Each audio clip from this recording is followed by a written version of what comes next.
ನಮಸ್ಕಾರ ಸ್ನೇಹಿತರೆ, KSOU ಕ್ಲಾಸಸ್ಗೆ ಸ್ವಾಗತ. ಇವತ್ತು ನಾನು ಪ್ರಥಮ BA ಅವರಿಗೆ ಅಂದ್ರೆ ಫಸ್ಟ್ ಇಯರ್ BA ಅವರಿಗೆ ಎಕನಾಮಿಕ್ಸ್ ಅಲ್ಲಿ ಬರುವಂತಹ ಇಂಪಾರ್ಟೆಂಟ್ ಆದ ಇನ್ನೊಂದು ಟಾಪಿಕ್ ಅದು ಅನುಭೋಗ ಬಿಂಬಕ. ಈ ಒಂದು ಚಾಪ್ಟರ್ ಗಳ ಬಗ್ಗೆ ಈಸಿಯಾಗಿ ಸರಳವಾಗಿ ನಿಮ್ಗೆ ಎಕ್ಸ್ಪ್ಲನೇಷನ್ ಅನ್ನ ಮಾಡ್ತಾ ಹೋಗ್ತೇನೆ, ಈಸಿಯಾಗಿ ಅರ್ಥ ಆಗ್ಲಿ ಅನ್ನುವಂತಹ ಕಾರಣಕ್ಕಾಗಿ ನಾನೊಂದು ನೋಟ್ ಮಾಡಿ ಇಟ್ಕೊಂಡು ಪ್ರಿಂಟ್ ತೆಗೆದಿದ್ದೇನೆ. ಸೊ ಆ ಪ್ರಿಂಟ್ ಮುಖಾಂತರ ನಿಮ್ಗೆಲ್ಲರಿಗೂ ಕೂಡ ನಾನು ಈಸಿಯಾಗಿ ಅದರ ಎಕ್ಸ್ಪ್ಲನೇಷನ್ ಅನ್ನ ಕೊಡ್ತಾ ಹೋಗ್ತೇನೆ. ಈಗಾಗಲೇ ನನ್ನ ಅನೇಕ ವಿಡಿಯೋಗಳು ಎಕನಾಮಿಕ್ಸ್ ಗೆ ಸಂಬಂಧಪಟ್ಟ ವಿಡಿಯೋಗಳನ್ನ ನಾನು ಎಕನಾಮಿಕ್ಸ್ ಅಂತ ಸಪರೇಟ್ ಆಗಿ ಫಸ್ಟ್ ಇಯರ್ ಎಕನಾಮಿಕ್ಸ್ ಅಂತ ಮಾಡಿ ಪ್ಲೇ ಲಿಸ್ಟ್ ಅಲ್ಲಿ ಹಾಕಿದ್ದೀನಿ ಈ ಚಾನಲ್ ಅಲ್ಲಿ. ಸೊ ಪ್ಲೇ ಲಿಸ್ಟ್ ಗೆ ಹೋಗಿ ನೀವು ಕೂಡ ಇಂಪಾರ್ಟೆಂಟ್ ಚಾಪ್ಟರ್ ಎಲ್ಲಗಳನ್ನ ಕೂಡ ನೋಡ್ಕೊಳ್ಬಹುದು. ಅದರಲ್ಲಿ ಇನ್ನೊಂದು ಇಂಪಾರ್ಟೆಂಟ್ ಆದ ಚಾಪ್ಟರ್ ಅಂದ್ರೆ ಅನುಭೋಗ ಬಿಂಬಕ. ಇದ್ರ ಬಗ್ಗೆ ನಾನು ಇವತ್ತು ಕ್ಲಾಸ್ ಅನ್ನ ಮಾಡ್ತಾ ಇದ್ದೇನೆ. ಸೊ ಯಾರೆಲ್ಲ ನನ್ನ ವಿಡಿಯೋನ ಸಬ್ಸ್ಕ್ರೈಬ್ ಆಗದೆ ನೋಡ್ತಿದ್ದೀರಾ ಅಥವಾ ಯಾರಿಗೆಲ್ಲ ಹೆಲ್ಪ್ ಆಗುತ್ತೆ, KSOU ಸ್ಟೂಡೆಂಟ್ಸ್ ನಿಮ್ಮ ನಿಯರೆಸ್ಟ್ ಯಾರೆಲ್ಲ ಇದ್ದಾರೆ ಅವರಿಗೆಲ್ಲ ಕೂಡ ಶೇರ್ ಮಾಡ್ಕೊಳ್ಳಿ. ಸಬ್ಸ್ಕ್ರೈಬ್ ಆಗದವರೆಲ್ಲರೂ ಕೂಡ ಸಬ್ಸ್ಕ್ರೈಬ್ ಮಾಡ್ಕೊಂಡು ವಿಡಿಯೋನ ಕಂಪ್ಲೀಟ್ ಆಗಿ ನೋಡಿ ಅಂತ ಕೇಳ್ಕೊಳ್ತೇನೆ. ಈಗ ನಾವು ಟಾಪಿಕ್ ಗೆ ಹೋಗೋದಾದ್ರೆ ಅನುಭೋಗ ಬಿಂಬಕ, ಇದನ್ನ ಇಂಗ್ಲಿಷ್ ನಲ್ಲಿ ಕನ್ಸಂಪ್ಷನ್ಸ್ ಫಂಕ್ಷನ್ ಅಂತ ಕರೀತಾರೆ. ಈ ವಿಷಯವನ್ನ ನಾವು ಈಗ ಈಸಿಯಾಗಿ ತಿಳ್ಕೊಳ್ಳೋಣ. ಅನುಭೋಗ ಎಂದ್ರೆ ಏನು? ಮೊದಲಿಗೆ ಅನುಭೋಗ ಎಂದ್ರೆ ಏನು ಅಂತ ತಿಳ್ಕೊಳ್ಳೋಣ. ನಮ್ಮ ಅಗತ್ಯತೆಗಳನ್ನ ಪೂರೈಸಿಕೊಳ್ಳಲು ನಾವು ವಿವಿಧ ವಸ್ತುಗಳು ಮತ್ತೆ ಸರಕುಗಳನ್ನ ಬಳಸ್ತೇವೆ. ಆಹಾರ, ಬಟ್ಟೆ, ಸಾರಿಗೆ, ಶಿಕ್ಷಣ ಮುಂತಾದವುಗಳ ಮೇಲೆ ನಾವು ಮಾಡುವ ಖರ್ಚನ್ನ ಅನುಭೋಗ ವೆಚ್ಚ ಅಂತ ಕರಿತೀವಿ. ಗೊತ್ತಾಯ್ತಲ್ವಾ? ಅಂದ್ರೆ ಆಹಾರ, ಬಟ್ಟೆ, ಶಿಕ್ಷಣಕ್ಕೆಲ್ಲ ನಾವು ಏನ್ ಖರ್ಚು ಮಾಡ್ತೀವಲ್ವಾ, ಆರೋಗ್ಯದ ಮೇಲೆ, ಇದ್ರ ಮೇಲೆಲ್ಲ ಮಾಡುವಂತ ಖರ್ಚುಗಳನ್ನೆಲ್ಲ ನಾವು ಅನುಭೋಗ ವೆಚ್ಚ ಅಂತ ಅನ್ಕೋತೀವಿ. ಅಂದ್ರೆ ನಮ್ಮ ಪ್ರಸ್ತುತ ಅಗತ್ಯಗಳನ್ನ ಪೂರೈಸಲು ನಾವು ಮಾಡುವಂತಹ ವೆಚ್ಚ ಏನಿದೆ ಅದೇ ಅನುಭೋಗ. ಅಂದ್ರೆ ನಮ್ಗೆ ಏನ್ ಬೇಸಿಕ್ ನೀಡ್ಸ್ ಏನಿರುತ್ತೆ ಆ ನೀಡ್ಸ್ ನ ಈಡೇರಿಸ್ಕೊಳ್ಳಿಕ್ಕೋಸ್ಕರ ನಾವ್ ಏನ್ ಖರ್ಚು ಮಾಡ್ತೀವಿ ನೋಡಿ, ಅದೇ ಅನುಭೋಗ ಆಗಿರುತ್ತೆ. ಇಲ್ಲಿ ಒಂದ್ ವಿಷಯವನ್ನ ಗಮನಿಸಿ, ಅನುಭೋಗವು ವ್ಯಕ್ತಿಯ ಆದಾಯದೊಂದಿಗೆ ಸಂಬಂಧ ಹೊಂದಿರುತ್ತೆ. ಅಂದ್ರೆ ಒಬ್ಬ ವ್ಯಕ್ತಿಯ ಆದಾಯ ಏನ್ ದುಡಿಮೆ ಏನಿದೆ ಅದ್ರೊಂದಿಗೆ ಈ ಅನುಭೋಗ ಸಂಬಂಧ ಹೊಂದಿರುತ್ತೆ. ಆಬ್ವಿಯಸ್ಲಿ, ಯಾಕಂದ್ರೆ ಅಗತ್ಯತೆಯನ್ನ ಪೂರೈಸಿಕೊಳ್ಳಿಕ್ಕೆ ನಾವು ಮಾಡುವಂತಹ ವೆಚ್ಚವೇ ಅನುಭೋಗ ಆಗಿರೋದ್ರಿಂದ ಅಗತ್ಯತೆಯನ್ನ ಪೂರೈಸಿಕೊಳ್ಳಲು ನಮ್ಗೆ ಆದಾಯ ಬೇಕು. ಆ ಆದಾಯದೊಂದಿಗೆ ಖಂಡಿತವಾಗಿ ಅನುಭೋಗ ಸಂಬಂಧವನ್ನ ಹೊಂದಿರುತ್ತೆ. ಹಾಗಾಗಿ ಸಾಮಾನ್ಯವಾಗಿ ಆದಾಯ ಹೆಚ್ಚಾದಾಗ ಅನುಭೋಗವು ಹೆಚ್ಚಾಗ್ತದೆ, ಆದಾಯ ಕಡಿಮೆಯಾದಾಗ ಅನುಭೋಗ ಕಡಿಮೆಯಾಗುವಂತಹ ಸಾಧ್ಯತೆ ಇರುತ್ತೆ. ಈ ಆದಾಯ ಮತ್ತೆ ಅನುಭೋಗದ ನಡುವಿನ ಸಂಬಂಧವನ್ನೇ ನಾವು ಇವತ್ತು ಅಧ್ಯಯನ ಮಾಡ್ತಾ ಇದ್ದೇವೆ. ಅರ್ಥ ಮಾಡ್ಕೊಂಡ್ರಲ್ವಾ ಇದಿಷ್ಟನ್ನ ಕೂಡ? ಈಗ ನಾವು ಅನುಭೋಗ ಬಿಂಬಕ ಅಂದ್ರೆ ಏನು ಅಂತ ತಿಳ್ಕೊಳಕ್ ಹೋಗೋಣ. ವ್ಯಕ್ತಿಯ ಅಥವಾ ಆರ್ಥಿಕತೆಯ ಆದಾಯದ ಮಟ್ಟ ಬದಲಾದಾಗ ಅನುಭೋಗದ ಪ್ರಮಾಣದಲ್ಲಿ ಹೇಗೆ ಬದಲಾವಣೆ ಉಂಟಾಗ್ತದೆ ಎಂಬುದನ್ನು ತೋರಿಸುವಂತಹ ಸಂಬಂಧವೇ ಅನುಭೋಗ ಬಿಂಬಕ. ಅಂದ್ರೆ ವ್ಯಕ್ತಿಯ ಮತ್ತೆ ಅಥವಾ ಆರ್ಥಿಕತೆಯ ಆದಾಯದ ಮಟ್ಟ ಅಂದ್ರೆ ಅವನು ವ್ಯಕ್ತಿ ಅಥವಾ ಆರ್ಥಿಕತೆ ಏನಿದೆ, ನಮ್ಮ ಆರ್ಥಿಕತೆ ಅಂದ್ರೆ ಹಣಕಾಸಿನ ಪರಿಸ್ಥಿತಿ ಏನಿದೆ ಅದರದ್ದು ಆದಾಯದ ಮಟ್ಟ ಬದಲಾವಣೆ ಆಗ್ತಾ ಇದ್ದಾಗ ಅನುಭೋಗದ ಪ್ರಮಾಣದಲ್ಲಿ ಹೇಗೆ ಹೆಚ್ಚು ಕಡಿಮೆ ಅಥವಾ ಹೇಗೆ ಬದಲಾವಣೆ ಆಗ್ತಾ ಇರುತ್ತೆ, ಅದರ ಮೇಲೆ ಆಗುವಂತಹ ಬದಲಾವಣೆ ಹೇಗೆ ಉಂಟಾಗ್ತದೆ ಎನ್ನುವುದನ್ನ ತೋರಿಸುವಂತಹ ಸಂಬಂಧವೇ ಅನುಭೋಗ ಬಿಂಬಕ. ಇನ್ನು ಇದನ್ನ ಸರಳವಾಗಿ ಹೇಳೋದಾದ್ರೆ ಆದಾಯ ಮತ್ತೆ ಅನುಭೋಗದ ನಡುವಿನ ಸಂಬಂಧವನ್ನ ತೋರಿಸುವುದೇ ಅನುಭೋಗ ಬಿಂಬಕ. ತುಂಬಾ ಈಸಿಯೆಸ್ಟ್ ಆಗಿದೆ.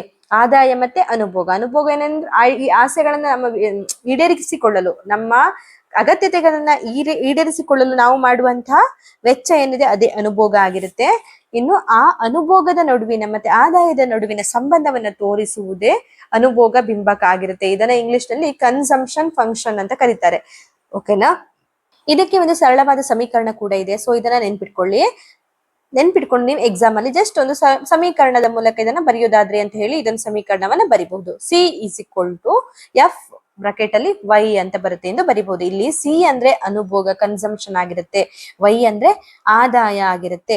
ಅಂದ್ರೆ ಅನುಭೋಗವು ಆದಾಯದೊಂದಿಗೆ ಸಂಬಂಧ ಹೊಂದಿದೆ ಎಂಬುದನ್ನ ಈ ಸಮೀಕರಣ ಸೂಚಿಸುತ್ತೆ. ಗೊತ್ತಾಯ್ತಲ್ವಾ? ಅನುಭೋಗ ಆದಾಯದೊಂದಿಗೆ ಸಂಬಂಧ ಹೊಂದಿರುತ್ತೆ. ನಾವು ಮಾಡುವ ವೆಚ್ಚ, ನಮ್ಮಲ್ಲಿರುವಂತಹ ಆದಾಯ ದುಡಿಮೆ ಎಷ್ಟಿದೆ ಅದರೊಂದಿಗೆ ಸಂಬಂಧ ಹೊಂದಿದೆ ಎನ್ನುವುದನ್ನ ಈ ಸಮೀಕರಣ ಸೂಚಿಸುತ್ತೆ. ಬೇಕಾದವರು ಈ ಸಮೀಕರಣ ಸ್ಕ್ರೀನ್ ಶಾಟ್ ತೆಗೆದಿಟ್ಕೊಂಡು ಬರ್ಕೊಂಡು ಇದನ್ನು ಕೂಡ ಎಕ್ಸಾಮ್ ಅಲ್ಲಿ ಸಮೀಕರಣದ ಮೂಲಕ ಎಕ್ಸ್ಪ್ಲೇನ್ ಮಾಡೋದಾದ್ರೂ ಮಾಡಬಹುದು.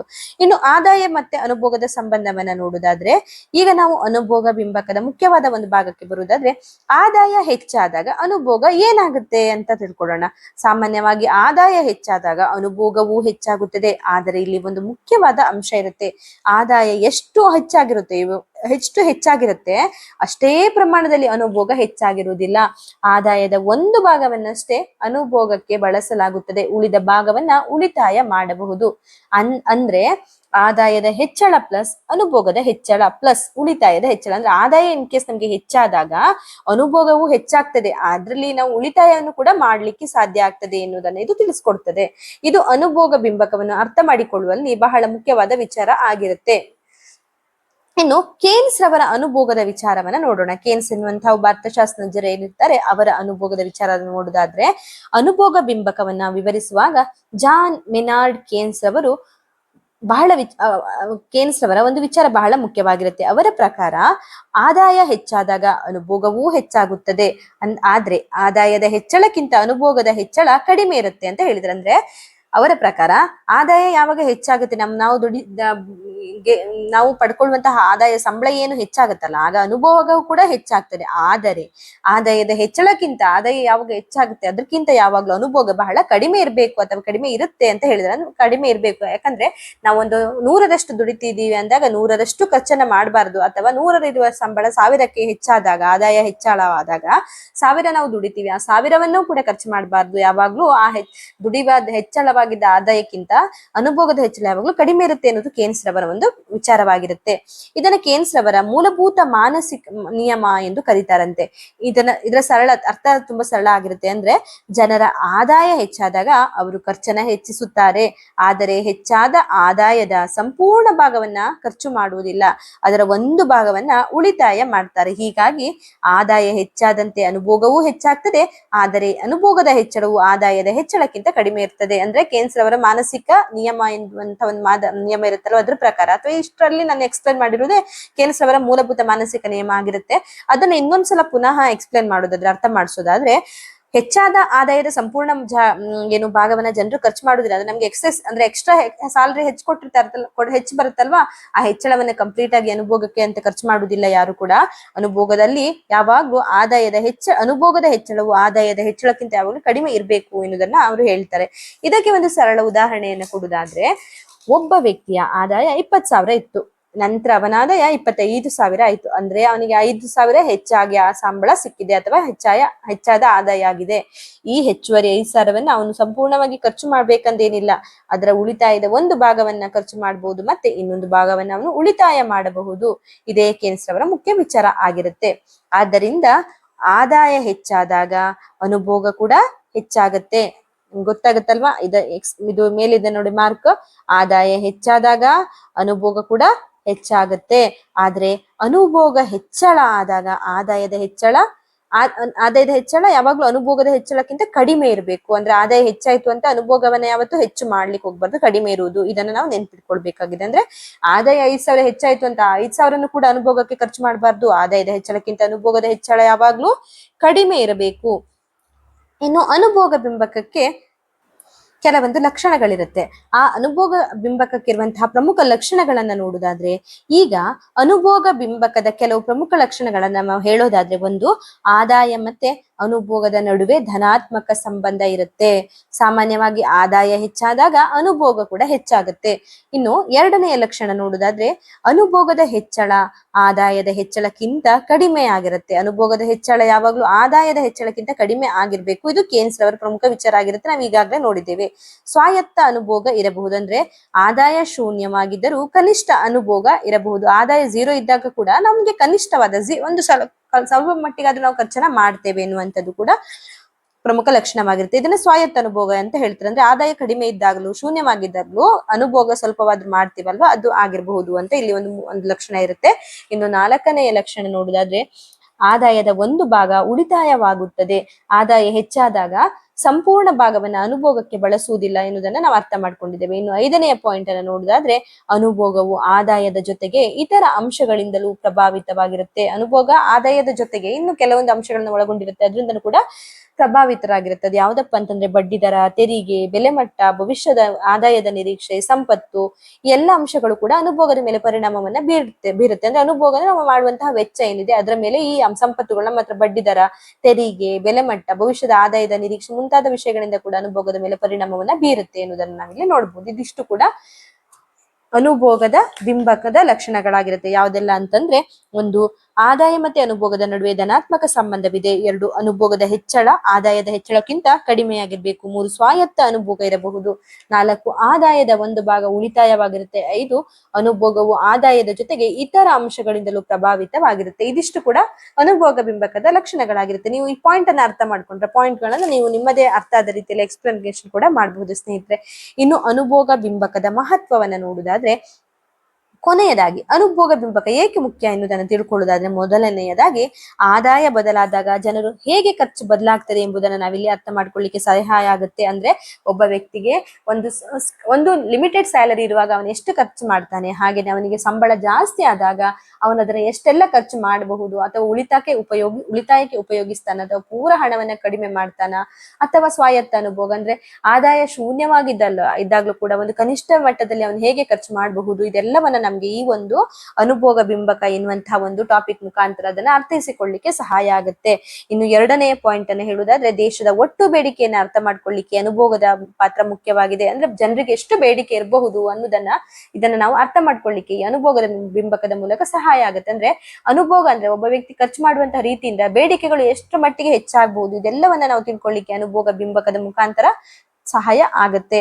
ಇದನ್ನ ಅರ್ಥೈಸಿಕೊಳ್ಳಲು ಈ ಒಂದು ಅನುಭೋಗ ಬಿಂಬಕ ಎನ್ನುವಂಥದ್ದು ಒಂದು ಮುಖ್ಯ ಪಾತ್ರವಾಗಿ ಬರುತ್ತೆ ಅದರಲ್ಲಿ. ಇನ್ನು ಮೂರನೆಯ ಪಾಯಿಂಟ್ ಹೇಳುವುದಾದ್ರೆ, ರಾಷ್ಟ್ರೀಯ ಆದಾಯದ ನಿರ್ಧಾರವನ್ನ ಅರ್ಥ ಮಾಡಿಕೊಳ್ಳಲು ಅನುಭೋಗ ಬಿಂಬಕ ಸಹಾಯ ಮಾಡುತ್ತೆ. ಇನ್ನು ನಾಲ್ಕನೇ ಪಾಯಿಂಟ್ ಅನ್ನು ಹೇಳುವುದಾದ್ರೆ, ಅನುಭೋಗ ಮತ್ತೆ ಉಳಿತಾಯದ ನಡುವಿನ ಸಂಬಂಧವನ್ನ ಅರ್ಥ ಮಾಡ್ಕೊಳ್ಳಿಕ್ಕೆ ಸಹಾಯ ಮಾಡ್ತದೆ. ಅಂದ್ರೆ ಅನುಭೋಗ ನಾವು ಎಷ್ಟು ಖರ್ಚು ಮಾಡ್ತೇವೆ, ಅದ್ರಲ್ಲಿ ಎಷ್ಟು ಉಳಿತಾಯ ಮಾಡ್ಲಿಕ್ಕೆ ಸಾಧ್ಯ ಆಗ್ತದೆ, ಇದರೆಲ್ಲರ ನಡುವಿನ ಸಂಬಂಧವನ್ನ ನಾವು ಅರ್ಥ ಮಾಡ್ಕೊಳ್ಳಿಕ್ಕೆ ಇದು ಸಹಾಯ ಮಾಡುತ್ತೆ.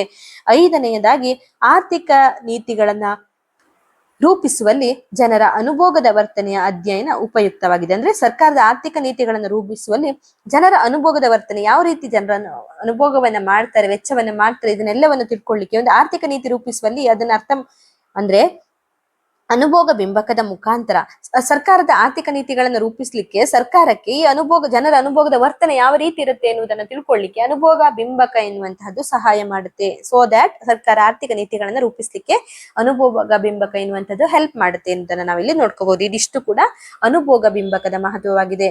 ಅಂದ್ರೆ ಒಂದು, ಜನರ ಆದಾಯ ಬದಲಾದಾಗ ಖರ್ಚು ಹೇಗೆ ಬದಲಾಗುತ್ತೆ ತಿಳ್ಕೊಳ್ಳಿಕ್ಕೆ ಸಹಾಯ ಆಗುತ್ತೆ. ಎರಡು, ದೇಶದ ಒಟ್ಟು ಬೇಡಿಕೆಯನ್ನು ಅರ್ಥ ಮಾಡ್ಕೊಳ್ಳಿಕ್ಕೆ ಸಹಾಯ ಮಾಡುತ್ತೆ. ಮೂರು, ರಾಷ್ಟ್ರೀಯ ಆದಾಯದ ನಿರ್ಧಾರವನ್ನ ಅರ್ಥ ಮಾಡ್ಕೊಳ್ಳಿಕ್ಕೆ ಅನುಭೋಗ ಬಿಂಬಕ ಸಹಾಯ ಮಾಡುತ್ತೆ. ನಾಲ್ಕು, ಅನುಭೋಗ ಮತ್ತೆ ಉಳಿತಾಯದ ನಡುವಿನ ಸಂಬಂಧವನ್ನ ಅರ್ಥ ಮಾಡ್ಕೊಳ್ಳಿಕ್ಕೆ ಸಹಾಯ ಮಾಡುತ್ತೆ. ಐದನೆಯದಾಗಿ, ಸರ್ಕಾರದ ಆರ್ಥಿಕ ನೀತಿಗಳನ್ನ ರೂಪಿಸುವಲ್ಲಿ ಜನರ ಅನುಭೋಗದ ವರ್ತನೆಯ ಅಧ್ಯಯನ ಉಪಯುಕ್ತವಾಗಿರುತ್ತೆ.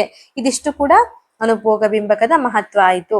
ಇನ್ನು ಕೊನೆಯದಾಗಿ, ಅನುಭೋಗ ಮತ್ತೆ ಉಳಿತಾಯದ ನಡುವಿನ ಸಂಬಂಧವನ್ನ ನೆನ್ಪಿಟ್ಕೊಳ್ಳೋದಾದ್ರೆ ಇನ್ನೊಂದು ಮುಖ್ಯವಾದ ಅಂಶವನ್ನ ನೆನ್ಪಿಟ್ಕೊಳ್ಳಿ. ಜನರ ಆದಾಯವನ್ನ ಸಾಮಾನ್ಯವಾಗಿ ಎರಡು ರೀತಿಯಲ್ಲಿ ಬಳಸ್ತಾರೆ. ಜನರು ಅನುಭೋಗ ಮತ್ತೆ ಅನುಭೋಗ ಮತ್ತೆ ಉಳಿತಾಯದ ನಡುವಿನ ಸಂಬಂಧವನ್ನ ನಾವು ತಿಳ್ಕೊಳ್ಳೋದಾದ್ರೆ, ಆದಾಯವನ್ನ ಸಾಮಾನ್ಯವಾಗಿ ಎರಡು ರೀತಿಯಲ್ಲಿ ಜನರು ಬಳಸ್ತಾರೆ.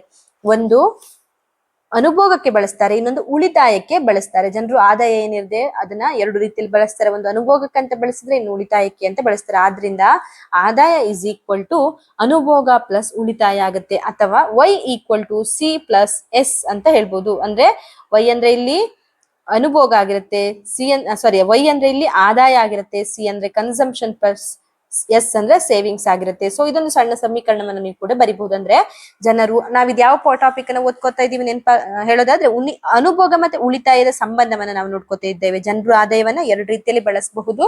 ಒಂದು ಅನುಭೋಗಕ್ಕಾಗಿ ಬಳಸ್ಕೊಂಡ್ರೆ, ಇನ್ನೊಂದನ್ನ ಉಳಿತಾಯಕ್ಕಾಗಿ ಬಳಸ್ಕೊಳ್ತಾರೆ. ಆದ್ರಿಂದ ಆದಾಯ ಯಾವಾಗ್ಲೂ ಅನುಭೋಗ ಪ್ಲಸ್ ಉಳಿತಾಯದ ಈಕ್ವಲ್ ಆಗಿರುತ್ತೆ. ಹಾಗಾಗಿ Y=C+S ಆಗಿರುತ್ತೆ. ಅಂದ್ರೆ Y= ಆದಾಯ, C ಅಂದ್ರೆ ಅನುಭೋಗ, S ಅಂದ್ರೆ ಸೇವಿಂಗ್ಸ್, ಉಳಿತಾಯ ಆಗಿರುತ್ತೆ.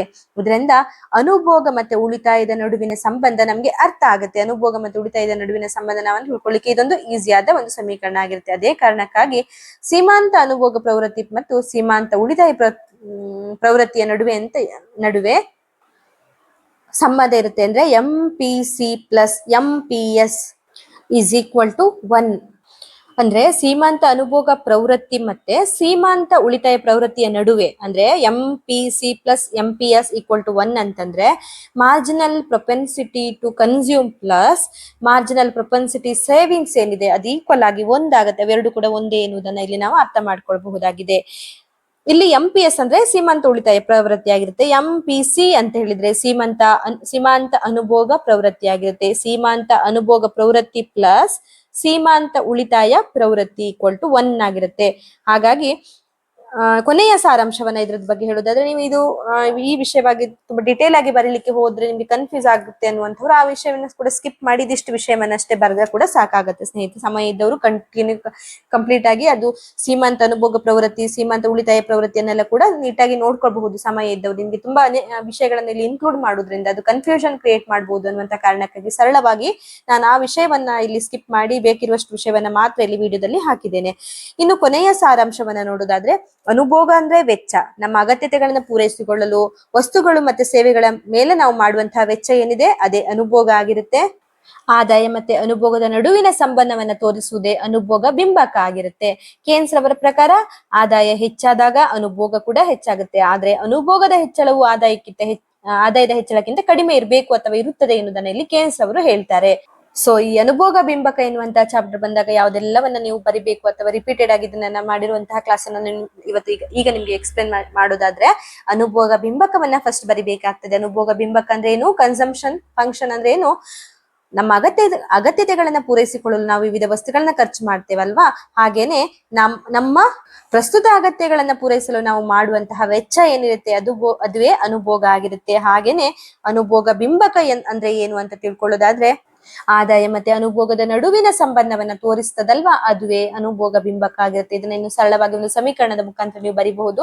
C=F(y) ಅಂತ ಬರಿಬಹುದು. ಇಲ್ಲಿ ಸಿ ಅಂದ್ರೆ ಅನುಭೋಗ ಆಗಿರುತ್ತೆ, ವೈ ಅಂದ್ರೆ ಆದಾಯ ಆಗಿರುತ್ತೆ. ಅಂದ್ರೆ ಸಮೀಕರಣವು ಅನುಭೋಗ ಆದಾಯದೊಂದಿಗೆ ಸಂಬಂಧವನ್ನ ಹೊಂದಿದೆ ಎಂಬುದನ್ನ ನಮ್ಗೆ ಇಲ್ಲಿ ತಿಳಿಸ್ತದೆ. ಈಗ ನಾವು ಆದಾಯ ಮತ್ತೆ ಅನುಭೋಗದ ನಡುವಿನ ಸಂಬಂಧವನ್ನ ಸ್ವಲ್ಪ ಬರಿಬೇಕಾಗ್ತದೆ. ಯಾವ್ದೆಲ್ಲ ಸಂಬಂಧ ಇರುತ್ತೆ ಅಂತ ನಾವು ಬರಿಬೇಕಾಗ್ತದೆ. ಅದರ ನಂತರ ಕೇನ್ಸ್ ರವರ ಅನುಭೋಗದ ವಿಚಾರವನ್ನ ಬರಿಬೇಕಾಗ್ತದೆ. ಅನುಭೋಗದ ಬಗ್ಗೆ ಅನುಭೋಗ ಅಥವಾ ಅನುಭೋಗ ಬಿಂಬಕದ ಬಗ್ಗೆ ಕೇನ್ಸ್ ರವರು ಯಾವ ರೀತಿಯಲ್ಲೆಲ್ಲ ಹೇಳಿದ್ದಾರೆ ಎನ್ನುವುದನ್ನ ನಾವು ಬರಿಬೇಕಾಗ್ತದೆ. ಮತ್ತೆ ಆದಾಯ ಹೆಚ್ಚಾದಾಗ ಅನುಭೋಗ ಹೆಚ್ಚಳ ಆಗ್ತದೆ, ಆದ್ರೆ ಆದಾಯದ ಹೆಚ್ಚಳ ಆದಾಗ ಅನುಭೋಗದ ಹೆಚ್ಚಳ ಯಾವಾಗಲೂ ಕಡಿಮೆ ಇರುತ್ತದೆ ಎನ್ನುವುದನ್ನ ನಾವು ನೆನ್ಪಿಟ್ಕೊಳ್ಬೇಕಾಗತ್ತೆ. ಅದರ ನಂತರ ಅನುಭೋಗ ಬಿಂಬಕದ ಲಕ್ಷಣಗಳನ್ನ ನೋಡ್ಕೋಬೇಕಾಗತ್ತೆ, ಬರಿಬೇಕಾಗ್ತದೆ. 5 ಲಕ್ಷಣಗಳಿದೆ. ಆ ಲಕ್ಷಣಗಳನ್ನ ಮೊದಲು ಪಾಯಿಂಟ್ ವೈಸ್ ಆಗಿ ಬರ್ಕೊಂಡು ನಂತರ ಅದನ್ನ ಎಕ್ಸ್ಪ್ಲೇನ್ ಮಾಡ್ತಾ ಹೋಗಿ ಆ ನಂತರ ಅನುಭೋಗ ಬಿಂಬಕದ ಮಹತ್ವವನ್ನ ಬರಿಬೇಕಾಗ್ತದೆ. ಮತ್ತೆ ಅನುಭೋಗ ಮತ್ತೆ ಉಳಿತಾಯದ ನಡುವಿನ ಸಂಬಂಧವನ್ನ ಬರಿಬೇಕಾಗ್ತದೆ. ಇಲ್ಲಿ ನೀವು y=C+S ಅಂತ ಬರಿಬೇಕಾಗ್ತದೆ. y ಅಂದ್ರೆ ಇಲ್ಲಿ ಆದಾಯ ಆಗಿರುತ್ತೆ, ಸಿ ಅಂದ್ರೆ ಇಲ್ಲಿ ಕನ್ಸ್ಯೂಮ್ ಆಗಿರುತ್ತೆ, ಅನುಭೋಗ ಪ್ಲಸ್ ಅಂದ್ರೆ ಸೇವಿಂಗ್ಸ್ ಆಗಿರುತ್ತೆ ಇಲ್ಲಿ ಆಗಿರುತ್ತೆ. ಸೊ ಇದನ್ನ ಅನುಭೋಗ ಮತ್ತೆ ಉಳಿತಾಯ ನಡುವಿನ ಸಂಬಂಧವನ್ನ ಈ ಸಮೀಕರಣ ಅರ್ಥ ಮಾಡಿಸ್ತದೆ ನಮ್ಗೆ. ಮತ್ತೆ ಇಲ್ಲಿ ಇನ್ನೊಂದು ಕಾನ್ಸೆಪ್ಟ್ ಬರುತ್ತೆ, MPC ಮತ್ತೆ MPS ಅನ್ನುವಂಥದ್ದು. Marginal propensity to consume, marginal propensity to savings ಅಂತ. ಅಂದ್ರೆ ಸೀಮಾಂತ ಅನುಭೋಗ ಪ್ರವೃತ್ತಿ ಮತ್ತೆ ಸೀಮಾಂತ ಉಳಿತಾಯ ಪ್ರವೃತ್ತಿ ಅನ್ನುವಂತಹ 2 ಕಾನ್ಸೆಪ್ಟ್ ಕೂಡ ಈ ಅನುಭೋಗ ಬಿಂಬಕದಲ್ಲಿ ಬರುತ್ತೆ. ನಿಮ್ಗೆ ಸಮಯ ಇದ್ದವರು ಈ ಕಾನ್ಸೆಪ್ಟ್ ಅನ್ನ ಕಂಪ್ಲೀಟ್ ಆಗಿ ಕೂಡ ಓದ್ಕೋಬಹುದು. ಬಟ್ ಈ ಅನುಭೋಗ ಬಿಂಬಕ ಎನ್ನುವಂತ ಚಾಪ್ಟರ್ ಅಲ್ಲಿ ನಾನು ಅದನ್ನ ಇಲ್ಲಿ ಇನ್ಕ್ಲೂಡ್ ಮಾಡಿ ಎಕ್ಸ್ಪ್ಲನೇಷನ್ ಕೊಡ್ಲಿಕ್ಕೆ ಹೋಗ್ಲಿಲ್ಲ, ನಿಮ್ಗೆ ಕನ್ಫ್ಯೂಷನ್ ಸಿಗಬಾರ್ದು ಅನ್ನುವಂತ ಕಾರಣಕ್ಕಾಗಿ. ಸಮಯ ಇದ್ದವರು ದಯವಿಟ್ಟು ಅನುಭೋಗ ಪ್ರವೃತ್ತಿಯ ಬಗ್ಗೆ ಒಂದ್ ಸ್ವಲ್ಪ ನೋಡ್ಕೊಂಡ್ರೆ ಅದನ್ನು ಕೂಡ ಇದರಲ್ಲಿ ಇನ್ಕ್ಲೂಡ್ ಮಾಡಿ ಕೂಡ ಬರಿಬಹುದು. ಇದಿಷ್ಟು ಕೂಡ ಅನುಭೋಗ ಬಿಂಬಕ ವಿಷಯದ ಕುರಿತಾಗಿರುವಂತಹ ಒಂದು ಈಸಿ ಆದ ವಿವರಣೆ ಆಗಿರುತ್ತೆ ಸ್ನೇಹಿತರೆ. ಈ ವಿಡಿಯೋ ನಿಮ್ಗೆ ಏನಾದ್ರೂ ಸಹಾಯ ಆದಲ್ಲಿ ದಯವಿಟ್ಟು ಕಮೆಂಟ್ ಮೂಲಕ ನನಗೆ ತಿಳಿಸಿ. ಧನ್ಯವಾದಗಳು ಸ್ನೇಹಿತರೆ.